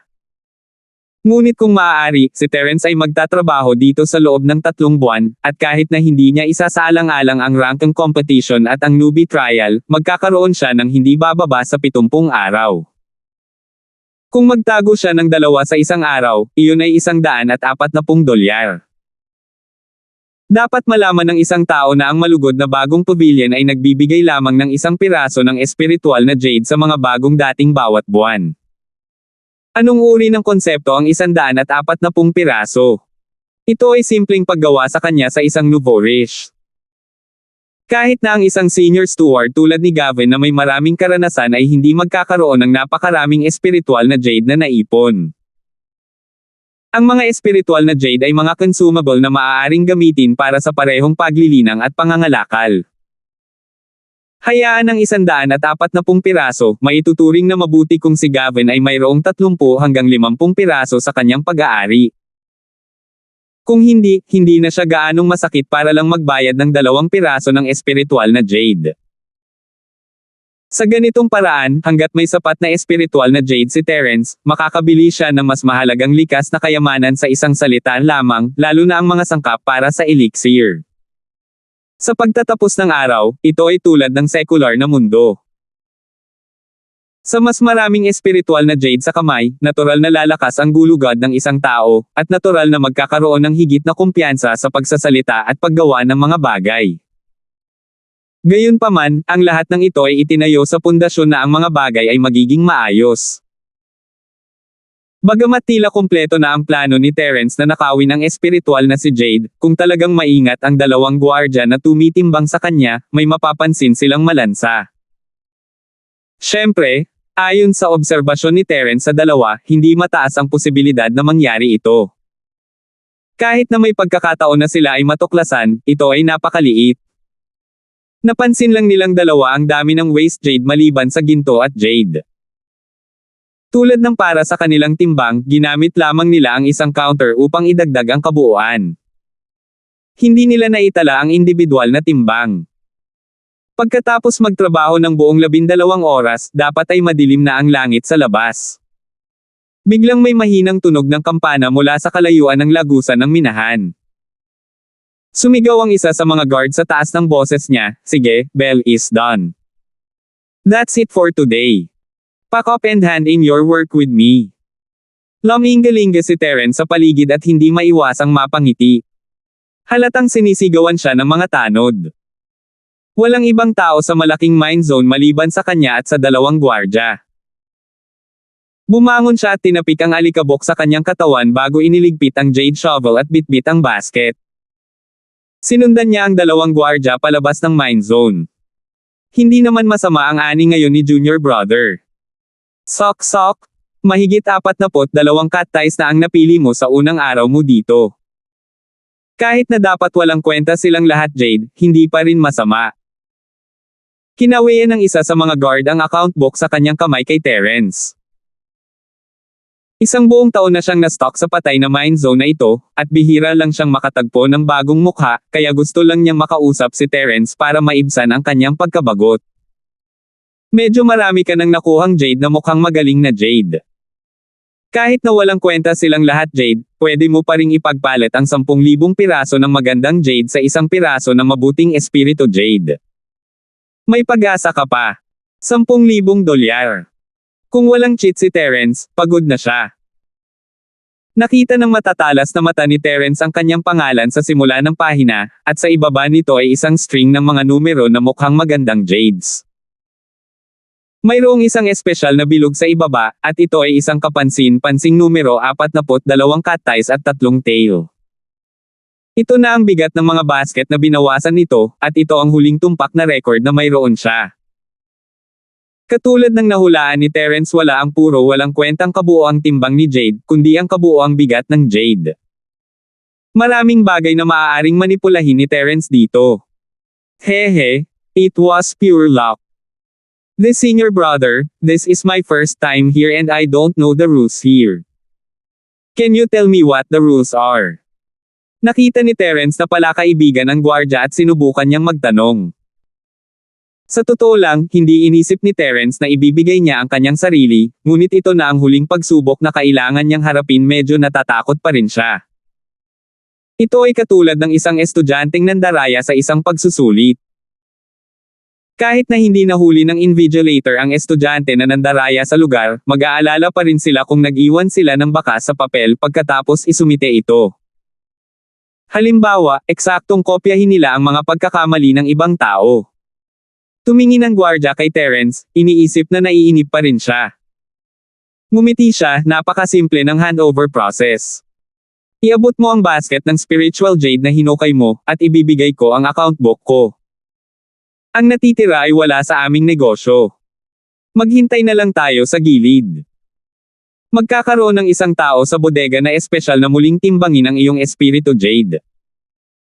Hanggat ang bilang ay hindi masyadong naiiba sa 42.3 kati na minarkahan ko, walang magiging problema. Magkakaroon ba ng anumang mga pagkakaiba sa normal na panuntunang ito? Pinaikit ni Terence ang kanyang mga mata. Siyempre magkakaroon. Ang parehong basket ng Jade ay magkakaroon ng mga pagkakamali kapag ito ay timbangin ng iba't ibang mga tao. Ano pa, napakasimple sa krudo ng timangan sa kamay ko. Hindi ito may kukumpara sa kawastuhan ng malaking scale sa kanila bodega. Gayunpaman, angle ng pagak. Sagot ng bantay. Tumango si Terence, malalim ang iniisip. Ang isang normal na piraso ng espiritong Jade na may katamtamang laki ay tumitimbang ng hindi bababa sa kalahating kilo, at kung ang pagkakaiba ay mas mababa sa 5 tail, nangangahulugan ito na ito ay isang error sa pagtimbang, na inaalis ang posibilidad na ang Jade ay ninakaw. Bukod dito, kapag nahulog ang mga espiritual na Jade na ito, kukunin sila ng mga gwardya at ilalagay sa basket. Inalis nito ang posibilidad na ang mga menero ay unang sumipsip ng isang bahagi ng enerhiya sa loob pagkatapos ng pagmimina sa kanila. 3,578. Kung ang pinakamataas na limitasyon ng margin of error ay 5 tails, hindi ito dapat maging isang malaking problema. Nakahinga ng maluwag si Terence. Bilang isang maagang foundation stage practitioner, mas sensitibo siya sa timbang kaysa sa mga normal na tao. Ayon sa kanyang pagtatansya, ang pagkakaiba sa timbang sa pagitan ng 8 piraso ng espiritual na Jade at 10 piraso ng walang silbing Jade ay hindi hihigit sa 2 o 3 tail. Paano kung higit sa 5 tails ang pagkakaiba? Ano ang mangyayari? Tanong ni Terence. Pagkatapos ay ihiwalay ka para sa inspection, at kakailanganin mong maghubad para sa paghahanap sa katawan. Humalaklak ang gwardya at tiningnan si Terence ng masama. Kuya, tinatanong mo to. Hindi kaya na itago mo ng palihim ang spiritual Jade. Senior brother, you must be joking. Sa sobrang higpit ng body search mo, gustuhin mo mang itago, hindi mo magawa. Kung hindi ko itatago sa katawan ko, pero sa minahan na ito, walang pinagkaiba sa hindi ko itinago. Hindi ko pa rin mailalabas. At saka, ginagawa ng magkapatid na gwardya ang lahat ng kanilang makakaya dito, wala akong pagkakataon. Ngumiti si Terence. Tama. Hehe, kuya, tama ka. Napakahigpit ng mga alituntunin ng ating espiritong Jade Hall. Ang mga ordinaryong tao ay walang pagkakataon na magnakaw ng espiritong Jade, lalo na ang isang bagong dating na tulad mo na walang pundasyon. Makakalimutin ka na. Tanging ang mga may malawak na network ng koneksyon lang ang may maliit na pagkakataon. Sok! What a world! Napabuntong hininga ang gwardya sa inggit at pagkadismaya. Hindi maiwasan ni Terence na isipin ng isang tao Gavin. Mula sa kanyang nakaraang pagganap, ang taong ito ay tila sikat na sikat sa espiritong Jade Hall. Siya dapat ang uri ng tao na may malalim na network na binanggit ng mga gwardya. Dahil sa ugali nitong senior steward na si Gavin, baka makipagsapalaran pa siya dahil sa desperasyon. Bumilis ang tibok ng puso ni Terence, ngunit ito ay isang panandaliang pag-iisip. Ang pinakamahalagang bagay ngayon ay alamin ang mga patakaran ng espiritong Jade Hall. Medyo marami na siyang nakuhang impormasyon mula sa madaldal na gwardya, maaaring hindi ito gaanong pakinabang, ngunit mayroon siyang magaspang na ideya kung ano ang maaari nilang harapin sa susunod. Makalipas ang isang oras, sinundan ni Terence ang dalawang gwardya palabas ng tunnel no. 10. Nagulat siya, nakatayo si Gavin at ang kanyang mga tauhan sa harap ng bodega. Ang ika-10 mine zone ang pinakamalayo na lugar, at ang mga taong ito ay mas malapit sa ika-7 at ika-8 lugar. Hindi kakaiba para sa kanila na bumalik ng mas maaga kaysa kay Terence, ngunit dapat ay natapos na nila ang pagtimbang ng kanilang trabaho. Kakaiba para sa kanila ang naghihintay pa rin dito. Ngunit pagkatapos na makita ang nalulugod na mga ekspresyon sa mukha ng lahat, mabilis na naunawaan ni Terence ang kanilang intensyon. Nandito silang lahat para makita siyang gumawa ng katangahan. Naku, lumabas na rin sa wakas ang aming pinakamalakas na bagong dating. Akala ko ay nahihiya siya na gusto niyang mamatay dahil hindi niya mahanap ang espiritual na Jade. Sa sobrang galit, magpapakamatay siya sa patay na si Mind Zone. Hindi na makapaghintay si Tony na tumalon at kutsain si Terence sa sandaling makita siya nito. Tony, anong sinasabi mo? Nagkunwaring seryoso si Gavin habang tinuturuan siya. Ang pinakamalakas nating bagong dating ay ang direktang alagad ng kaawa-awa nating junior brother. Kahit na nahihiya talaga siya at sama ng loob, magkukubli siya sa loob na parang pagong. Paano siya natama ng ulo at mamatay? Hindi mo ba nakikita na buhay at maayos pa ang aking junior brother? Oh, tama, tinatawag itong Ninja Turtle. Ay, tama. Ninja Turtle. Ang pangsyam na kuya na si Kuya ang pinakamagaling manghusga ng tao.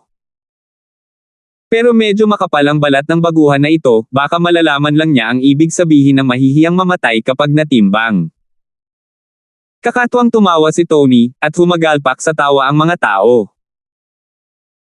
Buong araw silang nagsusumikap, at hindi na sila makapaghintay na makatagpo ng higit na kahusayan mula sa Terence na ito na palaging nasa limelight. Mukhang hindi ka nagsasaya, kuya. Umiling ang gwardya at tumawa sa pinangyarihan. Dinala niya si Terence sa handover area at ibinigay ang account book sa staff na namamahala sa pagtimbang. Sinenyasan niya si Terence na ibuhos ang espiritong si Jade sa basket papunta sa isang giant scale platform sa gilid. Hehe, hulaan mo kung ilang cat ties ng spiritual Jade ang nakolekta ngayon ng bongga nating newbie. Magsisimula ako sa 3 cat ties. Si Tony ang nanguna sa mga tao at nanunuya. Agad namang natuwa ang iba. Natimbang na nila ito noon, at kahit ang pinakamaliit ay tumimbang ng 20 cat ties. Para kina Tony at Chengmin, na nakatalaga sa ika-7 mine zone, tumimbang sila ng higit sa 30 cat ties. Itinuring na ang numerong ito na mabuti para sa isang baguhan na kasisimula pa lamang sa pagmimina. Kuya Tony, nagkakamali ka. Magkapatid naman tayo. Sa tingin ko, dapat at least 4 pounds. Tumunog si Chengmin mula sa gilid. 5 cat ties ang pupusto ko. 4.25 cat ties ang taya ko. Hindi man lang sila inabala ni Terence dahil nagsisigawan ang mga tao. Ibinaba niya ang basket mula sa kanyang likuran at nagbuhos ng 30 hanggang 40 piraso ng espiritual na Jade sa timangan, agad na pinatahimik ang mga tao. 42.5 Gene. Kaalaman po mga master, ang isang gene ay nasa kalahating kilo, ang mga tauhan ay nagtala ng mga numero at inihambing ang mga ito sa mga numero sa aklat. Nagkaroon lamang ng pagkakaiba ng dalawang tails. Tumango siya, senyales kay Terence na ibalik ang jade sa basket. Walang problema. Nakahinga ng maluwag si Terence, nasa bibig niya ang kanyang puso bago ito, ngunit hindi niya akalain na magiging ganito kadali. Medyo nagulat siya. Gayunpaman, pagkatapos pag-isipan ito ng mabuti, napakalaki ng mine zone at napakaraming tao ang nagmimina. Napakahirap ng suriin ang bigat ng mineral. Kung susuriin nila ito ng mas detalyado, ang workload ay tiyak na magpapabagsak sa lahat ng nasa espiritong Jade Hall. Bukod dito, nagkaroon ng mahigpit na paghahanap ng katawan sa pagpasok at paglabas, na nagtapos na sa pagtatangka ng lahat na itago ang espiritual na Jade sa malaking lawak. Isa lamang itong pantulong na proseso ng pagsubaybay. Nakahinga ng maluwag si Terence, ngunit ang iba, lalo na ang grupo ni Tony, ay nasa mahirap na posisyon. Napatingin sila sa matingkad na pulang numero sa timangan, walang imek. 42.5 cat ties. Anong uri ng konsepto ito? Ito ay isang instant na pagpatay. Maging si Tony, na nakatanggap ng patnubay ni Gavin, ay tumimbang lamang ng 35 gin sa huli. Ito, siguradong nanloloko ito. Paanong ang isang patay na lugar ng mine zone ay posibleng magkaroon ng napakaraming espiritual na jade? Hindi napigilan ni Tony ang umiyak. Panloloko. Paano niya nagawang lokohin ito? Hindi kaya narak niya ang kanyang utak para palihim na ipasok ang kanyang espiritual na jade, pagkatapos ay pumasok at nagpanggap na siya ang naghukay nito para ibigay ito. May mali ba sa utak niya? Nang makitang lahat ay lumingon sa kanya na may kakaibang ekspresyon, sa wakas ay napagtanto ni Tony na siya ay nagsabi ng isang bagay na lubhang katangahan. Sa sandaling ito, kahit si Gavin ay nakatingin sa kanya na parang walang lunas na tanga. 3,579. Mukhang concern talaga sa'yo ang Beater, isang bihirang maliit na kapatid. Tinulungan kanyang maghukay ng maraming espiritual na jades, di ba? Bagamat medyo hindi magandang tingnan ang ekspresyon ni Gavin, hindi siya kasing hysterical ni Tony. Nagtaas siya ng kilay at mayabang na gumawa ng sariling hinuha. Biglang naintindihan ng iba sa matapat na personalidad ng kanilang kawawang nakatatandang kapatid, posibleng tulungan niya si Terence na maghukay ng mga espiritual na jade para makabawi. Sa tulong ng isang veterano tulad ng kanilang kawawang nakatatandang kapatid, ang 42.5 tails ni Terence ay hindi na masyadong pinalaki. Ang mga nalulumbay at nahihiya na mga tao ay biglang nakaramdam muli ng balanse. Dalawa sila, at iisang tao sila. Normal para kay Terence na magkaroon ng higit sa kanila. Ngumiti lang si Terence, hindi ito itinatanggi. Ang kanyang mapait na senior ang tumulong sa kanya na mahanap ang minahan, pagkatapos ng lahat, at nagturo sa kanya ng maraming kapaki-pakinabang na tip, ngunit hindi may kakailan na ito ay bunga ng sariling pagsusumikap ni Terence. Hindi mahalaga kung tinuruan siya ng kanyang senior na kapatid o kung siya ay mapalad, si Terence ang siyang naghukay ng lahat ng mga piraso ng jade na ito. Walang pagdaraya na kasangkot. Kung panluloko lang talaga, higit pa rito ang resulta niya. Tutal, may 2 piraso siyang itinago. Iyon ang katotohanan, ngunit ayaw ni Terence na mag-aksaya ng kanyang hininga sa kanila kung ipipilit nilang mag-isip ng ganoon. Maaari nilang isipin ang anumang gusto nila tungkol sa mga bagay na hindi mahalaga sa kanya, at hindi sila mapigilan ni Terence na subukang makahanap ng balanse sa kanilang mga isipan. Ang kalmadong mukha ni Terence ay nagpalungkot sa lahat. Nandito sila para makitang nagpapakatanga si Terence, ngunit ngayon ay para na silang mga clown. Si Terence ang nagbiro sa kanila. Sa totoo lang, hindi ang bigat ang susi. Kung maghukay ka ng 20 cat ties ng espiritual na jade sa isang magandang mine zone, maaaring mayroong 10 piraso ng magandang jade na puno ng espiritual na enerhiya.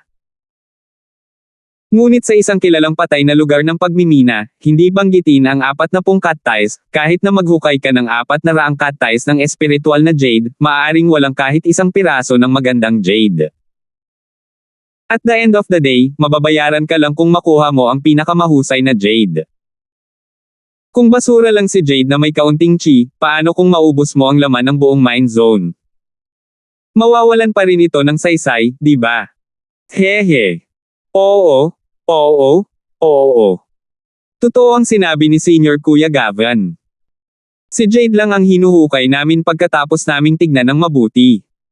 Sinusubukan naming hukayin si Jade na mukhang maganda. Kung maghuhukay lang kami ng brute force at hindi hahabulin ang kalidad, hindi mahirap para sa amin na maghukay ng 400 cat ties sa isang araw gamit ang aming kasalukuyang lakas, lalo na ang 42 cat ties kaagad. Tony. Ang 400 cat ties ay isang pagmamalabas, ngunit kung ang isa ay hindi nagmamalasakit sa kalidad at naghukay lamang ng random, posible na maghukay ng 100 cat ties. Gayunpaman, sa mas mahusay na mind zone, ang jades na nahulog ay halatang walang silbi. Hindi nila inilagay ang mga ito sa basket. Sa halip, inilagay nila ito sa walang kwentang jade basket. Ang mga jades lang na mukhang magandang jades ang inilagay sa sarili nilang mga basket. Sa panig ni Terence, gayunpaman, siya ay nag-iisa, kaya pinagsama niya ang mabuti at masama. Nabawi ng lahat ang kanilang kumpiyansa matapos marinig ang mga salita ni na Gavin at Tony, at tumingin sila kay Terence ng may paghamak at panunuya. Tama, lahat ng tao ay pumunta dito para sa akin para sa espiritual na jade, kaya paano kung si Terence ay maaaring magmina ng ilang daang libra ng jade at matalo ang lahat dito? Siya ay itinalaga sa ika-10 mind zone, at ito ay nakatadhana na hindi siya makakakuha ng anumang mabuting espiritual na jade. Kung walang mabuting jade, walang gantimpala, ito ay sentido komon. Bagamat ayon sa mga alituntunin ng espiritong Jade Hall, kahit na nakolekta mo ang labis na basurang si Jade, maituturing itong mabuting jade para makatanggap ng gantimpala, sapat na ang ratio na ito para walang mag-isip tungkol dito. Kahit na ang kalidad ng basurang jade ay maganda, aabutin ng hindi bababa sa 100 piraso upang tumugma sa espiritual na enerhiya ng isang mabuting jade. Para sa mas masahol pa, ang mga kalahating natatakpan lamang ng panlabas na layer ng espiritong si Jade, na ang ubod ng basurang jade sa loob, ang ratio ay 1,000 sa isa. Sa madaling salita, kung nais ng isang tao na kumita ng espiritual na jade mula rito, mas mabuting maghanda para sa pagre-retiro dito sa lalong madaling panahon. Hindi bababasa, walang ganap na pag-asa sa maikling panahon. Dahil dito, kung gusto ng isang tao na makipagpalitan ng gantimpala sa dulo, kailangan nilang gumastos ng $100,000 upang ipagpalit sa isang piraso ng espiritual na jade. Sa makatuwid, ang mga taong ito ay sumuko na lamang. Ayon sa mga alituntunin ng nakaraan, sila ay itatapon sa pampublikong trash basket. Gayunpaman, ito ay isa ring proseso ng akumulasyon. Ang mga waste jade na ito ay maaaring palitan ng mga reward sa paglipas ng panahon, ngunit ang mga ito ay ibinulsa ng ilang tao, sina Watchang at Gavin. Gayunpaman, ang ganitong uri ng bagay ay nangyari din sa mind zone ng iba pang 2 pavilion. Nakaugalian na ang paggalang sa tagapangasiwa ng pavilion na ito at sa tagapangasiwa ng malugod na bagong pavilion. Hindi ito isang pagnanakaw, kaya walang magsasabi ng kahit ano kapag nalaman nila ang tungkol dito. Walang imek na umiling si Terence habang tinitingnan ang mga ekspresyon sa kanilang mga mukha. Gaano kababa ang kanilang pagpapahalaga sa sarili para sa kanila na lumapit sa kanya para sa kaginhawahan. Ang katotohanan na ang Green Cloud Pavilion ay napakahina at naipasa mula sa henerasyon hanggang sa henerasyon, malinaw na may dahilan ito. Gusto ni Terence na makita ang mga ekspresyon sa mukha ng mga taong ito nang lumabas ang mga resulta.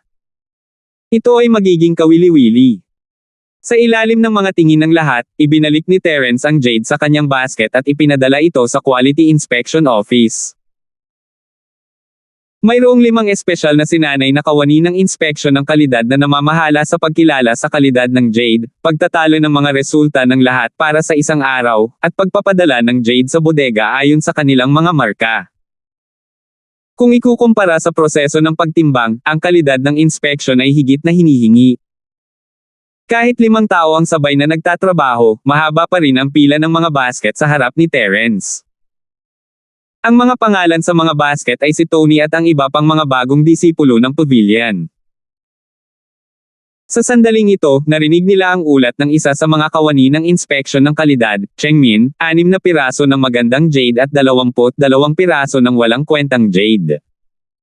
Saglit, lahat ng bagong manlalaro ay tumingin kay Chengmin ng may inggit. Para sa mga bagong manlalaro na hindi pamilyar sa pagmimina sa kanilang unang araw, maituturing na mabuti kung makakakuha sila ng higit sa 5 piraso ng magandang jade sa isang araw. Ang ilang iba pang mga baguhan ay natapos na ang kanilang kalidad na inspection, at ang pinakamahusay ay mayroon lamang 4 na piraso ng magandang jade. Siyempre, lahat ng mga taong ito ay itinalaga sa ika-8 mine zone, na isang grado na mas mababa kaysa sa ika-7 lugar ng pagmimina ni Chengmin, kaya normal lang na ang mga resulta ay hindi kasing ganda ng kay Chengmin. Kaagad pagkatapos, narinig nila ang isang dekalidad na ulat ng staff ng inspection, Tony, 7 piraso ng magandang jade at 23 piraso ng walang kwentang jade. No big deal. Ang mga nakakainggit na titig mula sa karamihan ay nagpangiti kay Tony ng may pagmamalaki habang nakatingin kay Terence ng mapanokso. Napakasarap sa pakiramdam na nasa limelight. 3,600. Hehe, huwag kang mainggit sa kanilang dalawa. Mas gaganda ang pakiramdam mo kapag nakita mo ang resulta ng bongga nating newbie. Ngumisi si Gavin habang nangunguna sa daan. Sa totoo lang, hindi na niya kailangan pang isipin iyon. Ang ika-10 mine zone ay kilala bilang isang patay na lugar ng pagmimina, at ang huling resulta ni Terence ay isang tumpok ng walang kwentang jade, hindi ni isang mabuting jade. Ito talaga ang gusto ni Gavin. Ang mga baguhan tulad ni Tony at Chengmin na nakinig sa kanya ay maaaring manatili sa isang mahusay na mine zone at makakuha ng hindi bababa sa 6 o 7 piraso ng magandang jade sa isang araw, habang ang mga taong tulad ni Terence na hindi nakinig sa kanya ay itinalaga sa ika-10 lugar ng pagmimina at hindi makakuha ng kahit isang piraso ng magandang jade pagkatapos ng isang buong araw ng pagsusumikap. Alam ng mga baguhan dito kung ano ang gagawin pagkatapos ikumpara ang dalawa. Ang mga sumusuko ay uunlad, at ang mga lumalaban ay mapapahamak. Ito ang pinakamababang kinakailangan na mayroon si Gavin para sa kanyang sarili kung hindi man lang niya magawa ito sa mga basurang baguhan na ito, ibibigay niya ang kanyang autoridad at kapangyarihan bilang manager. Sa katunayan, kung hindi dahil kay Terence, ang mukhang tinak na lalaking ito, na sinisira ang kanyang mga plano ng paulit-ulit, nagawa na niya ito ayon sa mga nakaraang karanasan. Ngunit ngayon, hindi lamang niya nagawa iyon, mayroon pa siyang masamang pakiramdam tungkol dito. Ang pinagmulan ng pakiramdam na ito ay ang eksena ngayong umaga. Para kay Terence, kailangan niyang tiisin ang mga taon ng pagdurusa, at ngayon ay naglakas loob siyang labanan siya sa publiko. Para sa isang taong nakasanayan ng sabihin ang kanyang salita, hindi ito magandang senyales. Nasiyahan si Gavin sa kanyang posisyon bilang pinakamatandang senior in charge dahil malawak ang network ng mga koneksyon niya. Bagamat maaaring hindi masyadong malakas ang kanyang background, nakagawa siya ng magandang network ng mga relasyon sa mga tao mula sa lahat ng antas ng pamumuhay sa pamamagitan ng kanyang plano at pananaliksik. Ngunit may isa pang mas mahalagang dahilan, at iyon ay ang bitter love. Ayon sa mga alituntunin ng pagtanggap ng bagong pavilion, ang mga bagong dating ng 3 pavilion ay pinamamahalaan ng 2 nakatatandang kapatid na namamahala. Sa madaling salita, sa ilalim ng normal na mga pangyayari, ang kapangyarihan ay pantay na mahahati sa pagitan ng 2 nakatatandang kapatid na lalaki. Gayunpaman, sa Green Cloud Pavilion, nagawa ni Gavin na i-monopolize ang kapangyarihan ng walang anumang pag-aalinlangan dahil sa kanyang kahabag-habag na nakatatandang kapatid, na maaaring tawaging weirdo. Kung tutuusin, kung sino pa mang lalaking may kaunting ambisyon, hindi magiging madali para sa kanya na makamit ito. Kung tutuusin, kahit na mas may karanasan siya, pantay-pantay ang kanilang mga posisyon. Kapag nagsimula na silang makipagkompetensya, hindi maiiwasang dumaan sila sa maraming problema. Si Gavin ay orihinal na lubos na nasisiyahan sa sitwasyon, ngunit ngayon, ang taong ito ay sumuway sa kanyang kalooban sa harap ng lahat at sinubukan pang ayusin ang isang bagong mine zone para kay Terence. Ito ay isang hamon sa kanyang autoridad. Bagamat ang paghaharap na ito ay nauwi sa isang mapait na pagkatalo, hindi ito magandang senyales, lalo na sa hindi mapakali na si Terence na nag-uudyok sa kanila sa kanilang likuran.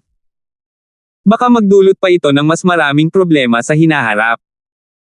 Bagaman sa mata ni Gavin, ang mapait na wakas ay hindi isang karapat-dapat na kalaban, ito ay isang problema pa rin. Ito ay mas mahusay na ubusin ito sa lalong madaling panahon. Ang pinakamakatotohanang paraan upang makamit ito ay ang kunin ang lahat ng iba pang mga baguhan sa ilalim ng kanyang pakpak bago muling umatake ang mapait na Long. Kung si Terence lang ang nasa ilalim niya, hindi matitinag ng bitter gourd ang posisyon ni Gavin kahit anong gawin niya. Si Gavin ay nangunguna sa isang grupo ng mga baguhan, malamig na tumatawa habang pinapanood si Terence na naghuhukay sa buong araw, ngunit walang nakitang maganda. Ano kaya ang mararamdaman niya? Siguradong malulungkot siya na gusto niyang magpakamatay. Hindi nagbago ang mukha ni Terence habang pinagmamasdan ang pagkaladkad sa kanya ng staff papasok kahit mahinang ngumiti. Ngunit sa mata ng lahat, sinusubukan lang ng lalaki na iligtas ang mukha. Hehe, magaling talagang umarte ng bongga ang mga bongga. Kinulat ni Tony ang kanyang mga labi at nginisyan. Ang pinakaayaw niya sa kalmadong ugali ni Terence siya ang buhay na embodiment ng isang poser, at kung siya ang nasa kalagayan ni Terence, mas handang matuto siya. Kung tutuusin, sino ang hindi magugustuhang kumilos ng cool kapag mayroon silang hindi maarak na dami ng kapangyarihan? How dare he offend senior brother Meng? Talagang hindi niya alam ang kalawakan ng langit at lupa. Tingnan natin kung paano siya umiyak mamaya.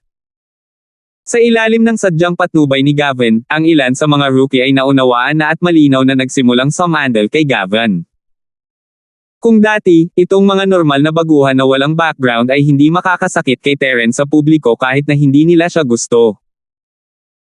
Pagkatapos ng lahat, masasabi nila mula sa kung paano niya natalo si Tony sa isang galaw sa unang araw na si Terence ay isang matigas na tao, at ang mga kahihinatnan ng pagkakasala sa kanya ay hindi maganda. Ngunit ngayon, sa isang tabi ay ang 6 o 7 piraso ng espiritual na jade ni na Tony at Chengmin, at sa kabilang panig ay ang nakatakdang 0 piece ni Terence. Sa dalawang magkaibang landas na nasa harapan nila, katangahan kung hindi nila alam kung alin ang pipiliin.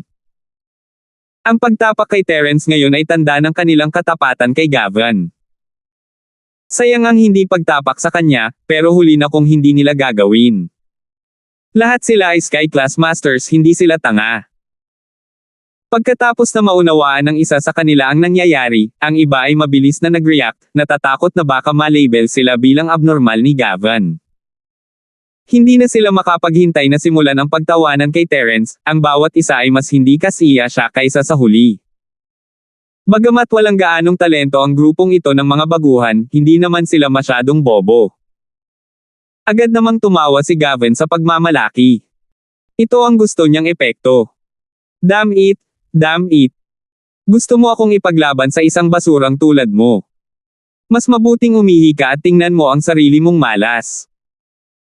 Gayunpaman, bago siya makatapos ng pagtawa, ang susunod na pangungusap na nagmula sa Quality Inspection Office ay biglang natigilan sa lahat. Isa-isa, parang itik na naiipit ang leeg, namumula ang mga mukha, ngunit hindi sila makapagsalita. Terence, 8 piraso ng magandang jade at 7 piraso ng basura jade.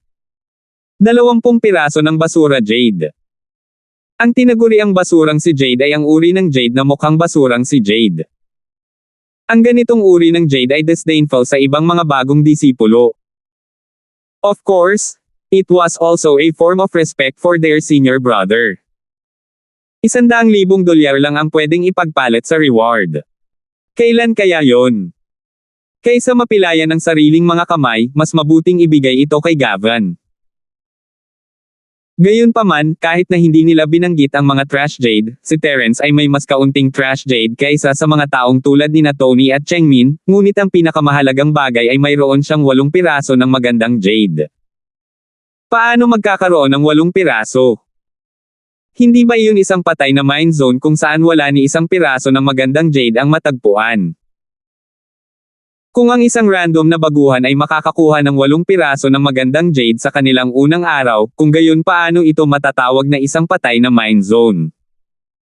Ang kalidad na ito ay maaaring may ranggo sa itaas ng ika-7 lugar ng pagmimina. Ito ay halos kasing liit ng bilang sa ika-5 at ika-6 na mine zone. Ito. Fake. Tama. Hindi lang si Tony at ang iba pa, pati si Gavin ay natulala. Salamat po at sinamahan ninyo ako. Ingat lagi mga master.